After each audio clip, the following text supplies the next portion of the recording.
Hi friends, welcome to Vanu vlogs. ನಾವು ಇವತ್ತು ಮಾಡುವ ರೆಸಿಪಿ ಎಂದರೆ ಹಾಗಲಕಾಯಿ. ಈ ಹಾಗಲಕಾಯಿಂದ ಒಂದು ಒಳ್ಳೆ ರೀತಿಯಾದಂತಹ ಪಲ್ಯ ಮಾಡಿ ತೋರಿಸ್ತೀನಿ. ಬನ್ನಿ ಸ್ನೇಹಿತರೆ, ಈ ಪಲ್ಯ ಹೇಗೆ ಮಾಡೋದು ಅಂತ ನೋಡೋಣ. ಫ್ರೆಂಡ್ಸ್, ಇವಾಗ ಈ ಹಾಗಲಕಾಯನ್ನು ಕ್ಲೀನಾಗಿ ವಾಶ್ ಮಾಡ್ಕೊಳ್ಳೋಣ.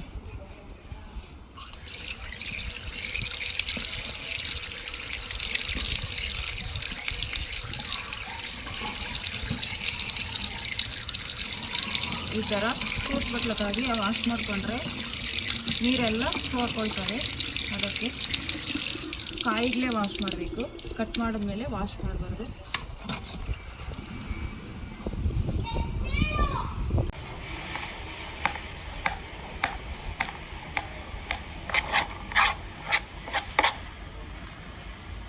ನೋಡಿ, ಈ ಥರ ಸಣ್ಣ ಕಟ್ ಮಾಡಿಕೊಂಡು ಒಂದು ಬಟ್ಲಕ್ಕೆ ಹಾಕ್ಕೊಂಡಿದ್ದೀನಿ. ಮತ್ತು ಇದನ್ನು ಒಗ್ಗರಣೆ ಹೇಗೆ ಹಾಕೋದು ಅಂತ ತೋರಿಸ್ಕೊಡ್ತೀನಿ. ನೋಡಿ ಸ್ನೇಹಿತರೆ, ಈಗ ಸ್ಟವನ್ನು ಹಚ್ಕೊಂಡು ಒಂದು ಬಾಣಲೆ ಇಡಿ.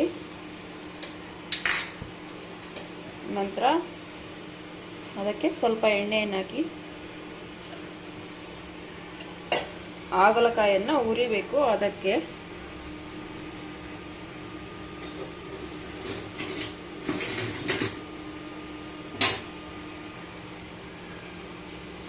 ಎಣ್ಣೆ ಬಿಸಿಯಾದ ಮೇಲೆ ಕಟ್ ಮಾಡಿರುವಂತಹ ಹಾಗಲಕಾಯಿನ ಹಾಕೋಣ.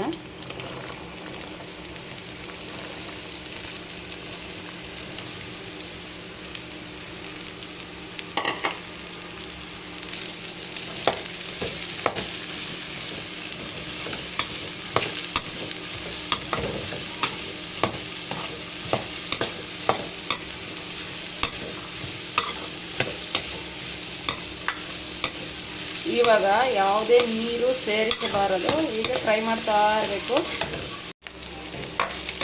ಕ್ಲೀನಾಗಿ ಕಲರ್ ಚೇಂಜ್ ಆಗ್ತವೆ, ಆವಾಗ ತನಕ ಫ್ರೈ ಮಾಡ್ತಾನೇ ಇರಬೇಕು.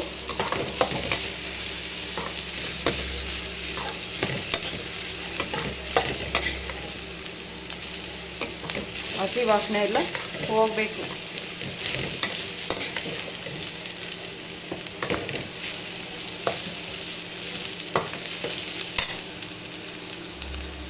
ಇವಾಗ ಪಲ್ಯಕ್ಕೆ 4 ಈರುಳ್ಳಿಯನ್ನು ಕಟ್ ಮಾಡ್ಕೊಳ್ಳೋಣ.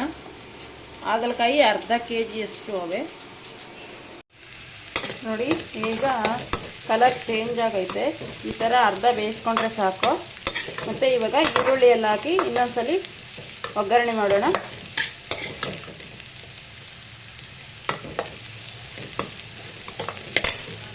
ನೋಡಿ, ಆವಾಗ ಹಾಗಲಕಾಯಿ ಹುರ್ಕೊಂಡವಲ್ಲ ಅದೇ ಪಾತ್ರೆ ಇಟ್ಬಿಟ್ಟು ಇವಾಗ ಅದಕ್ಕೆ ಮತ್ತೆ ಇನ್ನು ಸ್ವಲ್ಪ ಎಣ್ಣೆ ಸೇರಿಸಿ ಕಾಯಕ್ಕಿಡೋಣ. ಎಣ್ಣೆ ಕಾದ ನಂತರ ಸಾಸಿವೆ ಚಿಟಪಟ ಆದಮೇಲೆ ಸ್ವಲ್ಪ ಜೀರಿಗೆ, ನಂತರ ಕರಿಬೇವು, ನಂತರ 4 ಈರುಳ್ಳಿಯನ್ನು ಕಟ್ ಮಾಡಿಕೊಂಡು ಇದಕ್ಕೆ ಹಾಕ್ತಾಯಿದ್ದೀನಿ. ಇವೆಲ್ಲ ಮಿಕ್ಸ್ ಮಾಡೋಣ.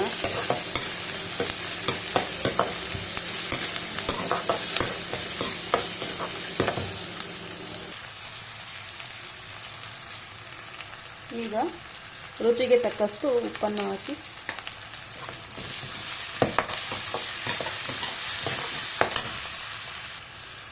ಈರುಳ್ಳಿ ಕೆಂಪು ಬಣ್ಣ ಬರೋವರೆಗೂ ಹುರಿತಾ ಇರಬೇಕು.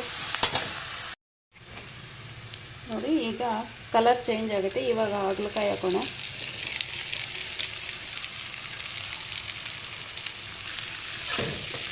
ಎಲ್ಲ ಒಂದ್ಸರಿ ಮಿಕ್ಸ್ ಮಾಡಿಬಿಟ್ಟು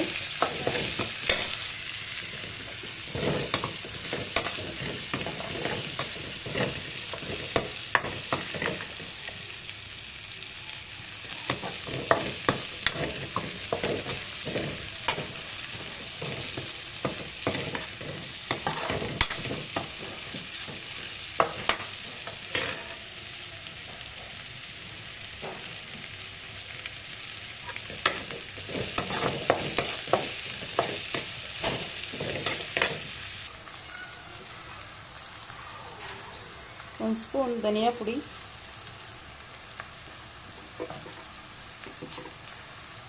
ಅರಿಶಿನ ಪುಡಿ ಸ್ವಲ್ಪ,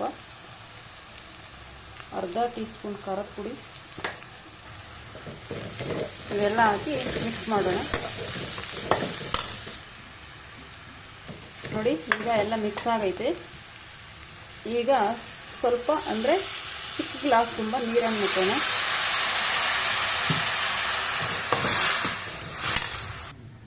ಈಗೆಲ್ಲ ಕಲಿಸ್ಕೊಳ್ಳಿ. ನಂತರ ಒಂದು ಪ್ಲೇಟನ್ನು ಮುಚ್ಚಿಕ್ಕಿ. ಈಗ ಓಪನ್ ಮಾಡೋಣ. ನೋಡಿ ಈಗ ಬೆಂದೈತಾ ಇಲ್ಲ, ಒಂದ್ಸಲಿ ಟೆಸ್ಟ್ ಮಾಡೋಣ. ಈಗ ಪ್ರೆಸ್ ಮಾಡಿದ ತಕ್ಷಣ ಕಟ್ ಆಗಬೇಕು.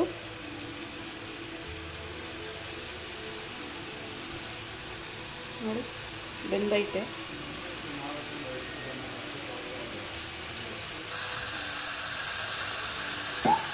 ಈಗ ಸ್ವಲ್ಪ ಹುಣಸೆ ಹಣ್ಣು ಅಂದರೆ ಹುಣಸೆ ಹಣ್ಣಿನ ರಸ, ನಂತರ ಹಸಿ ಕೊಬ್ಬರಿ, ನಂತರ ಕೊತ್ತಂಬರಿ ಸೊಪ್ಪು ಇವೆಲ್ಲ ಹಾಕಿ ಒಂದು 2 ನಿಮಿಷಗಳ ಕಾಲ ಲೋ ಫ್ಲೇಮಾಗೆ ಬೇಯಲಿ.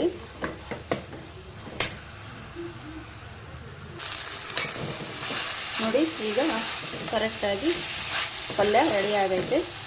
ಈಗ ಇದನ್ನು ಸವಿಯಲು ಸಿದ್ಧ.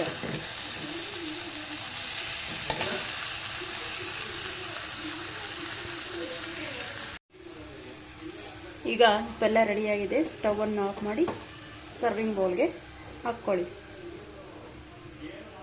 ನೋಡಿ ಫ್ರೆಂಡ್ಸ್, ಈ ಪಲ್ಯ ಅಂತೂ ಶುಗರ್ ಕಾ BP ಎಲ್ಲ ತುಂಬ ಒಳ್ಳೆಯದು. ದಯವಿಟ್ಟು ಒಂದ್ಸಲಿ ಎಲ್ಲರೂ ಟ್ರೈ ಮಾಡಿ. ಚಪಾತಿ ರೈಸ್ ಎಲ್ಲ ತುಂಬ ಚೆನ್ನಾಗಿರ್ತದೆ. ಓಕೆ ಫ್ರೆಂಡ್ಸ್, ಈ ವಿಡಿಯೋ ನಿಮಗೆ ಇಷ್ಟ ಆಗಿದ್ರೆ ದಯವಿಟ್ಟು ಒಂದು ಲೈಕ್ ಕೊಡಿ, ಶೇರ್ ಮಾಡಿ ಆ್ಯಂಡ್ ಸಬ್ಸ್ಕ್ರೈಬ್ ಮಾಡಿ. Thank you friends, bye.